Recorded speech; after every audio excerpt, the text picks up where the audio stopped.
what happens is you get into that state to where as if the motivation that you had because it was a new year is just not enough, which is why I say that we have to continue to encourage people to tap into their why, which typically is going to come from either here. I think the why should come from here. It shouldn't come from here. It shouldn't really come from here. Now it takes you to come from here for it to go here if it's genuine.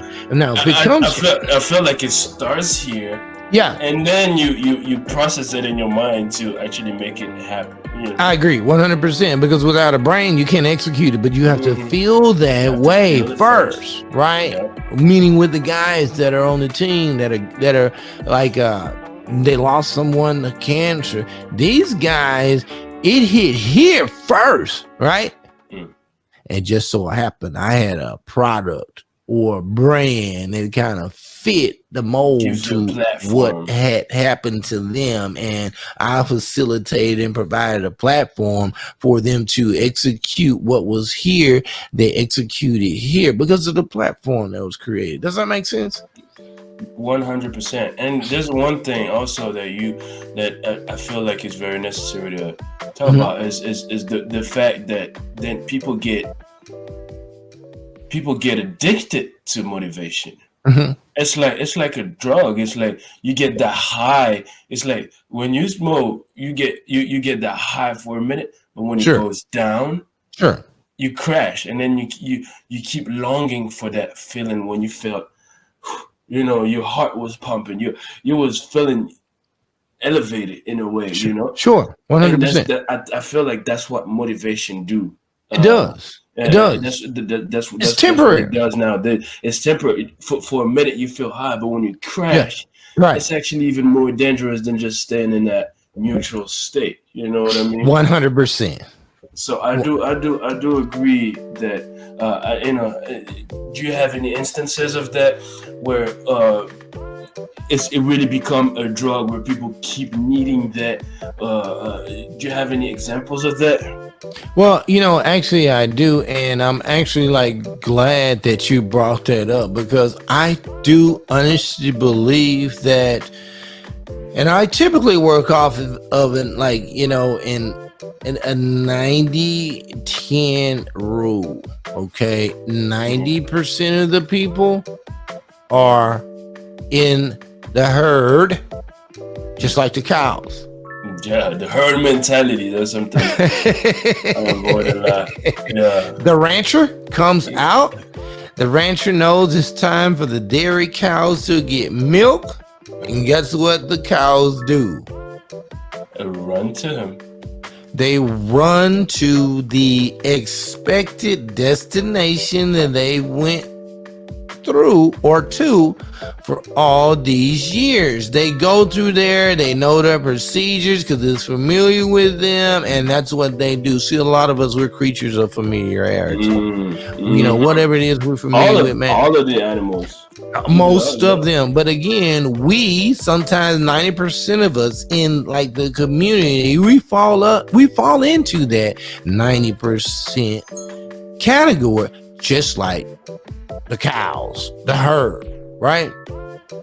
Now there's a small 10% of us, and I may be giving it a little bit, I may be a little bit higher at 10% because I to be honest with you, based on what I've seen, I think it's a little bit lower than 10%. I think we should maybe be speaking more or less around the maybe 97 or 98% of us. And it's degrading. It keeps degrading over the time too. I mean, more 100%. So where the society is going, there's more and more people going into that herd mentality as well. Sure. Yeah. So to retract my statement, I would honestly say that, I'll say 95% just to be in a safe, percentile so that, I'm not, wrong. I would say there's a 95% of us that fall into that herd mentality, place, space, or position. There's only a 5% of us, I would say, that actually believe in not just going with the grain, doing something completely different than we've did yesterday for us to be immensely successful, for us to find out our why, not our what. Screw the what. It's a lot of people out here doing things for the what. They are doing it for the what, whatever it is they're doing. Maybe they run a nail salon, maybe they run a lawn service, maybe they run a restaurant, and the list can go on and on and on. Maybe they're a doctor, and maybe they're caught up in the titles. We get caught up in these titles, but in actuality, the title is not going to get you necessarily to where it is that you really want to be. Even if it is financially, getting caught up in your title is not going. Who cares if you're a registered nurse? I don't even really about what you do for them. I don't care about what you do. I don't need you to be around me if all you're concerned with is the money and what you do, especially if my life is on the line, right? I need you to be here being a doctor or a nurse practitioner. I need you to be here. Your number one reason for me to be being here, your number one reason for being here needs to be your why. I need your why to be that you're concerned about saving lives. When you talked about the cows and how they have this pattern and they stick to it, that's what I said. All animals, we animals too, and we work on patterns. Sure. And when your brain is used to one thing, well, to save you the effort of having to think about it and process it again, since you keep doing the same thing, it will be like, okay, I'm gonna save you the work, save you the time. Let me just run an automatic mode and just do it for you. Right. If your brain notices that, okay, every time you wake up, you grab your phone, you do this, there's a specific pattern to what you do. Well, sure. It'll save you the time. You won't have to even think about it next time. You'll just be running automatic mode. That's the herd mentality. You become you like a robot, and that's where we're going as a society.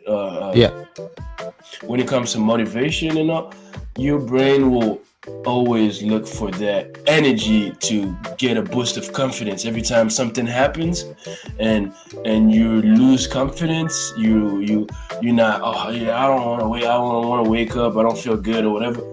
Well, it'll require you to look for motivational videos to get that burst of energy again, to feel confident again, and then you get caught up in that cycle and that pattern of, I'm motivated for 3 days, boom, I get deception, or I get frustrated, or I run into an obstacle, boom, I lose confidence. Then I have to watch another motivational video to get another boost of confidence, and then you get into that pattern.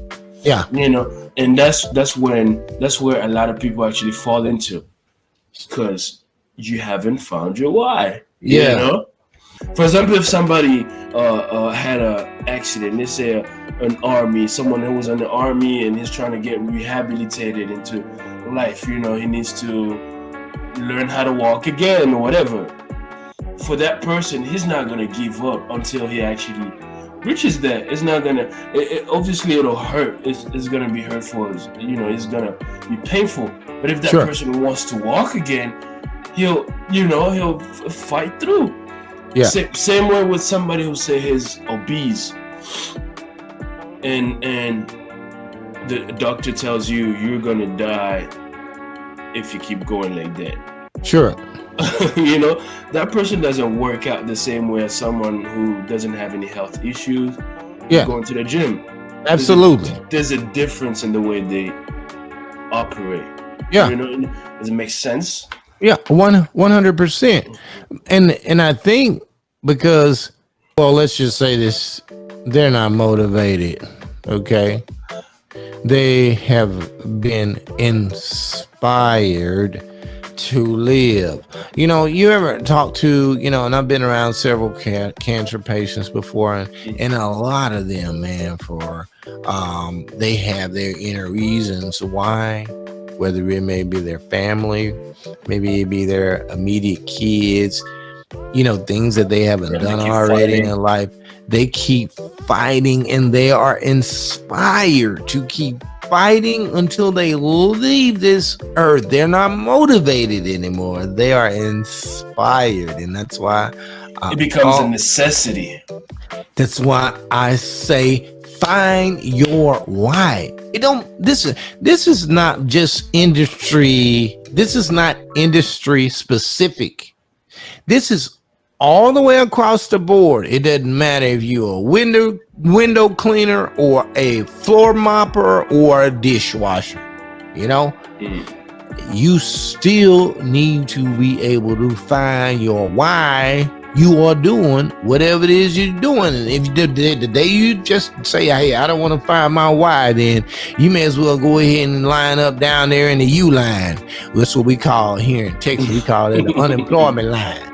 You may as well get ready to get in it, because you won't be there for long. It just won't work for you. Listen, Anderson, man, is always, it's always blessings to have you on the show.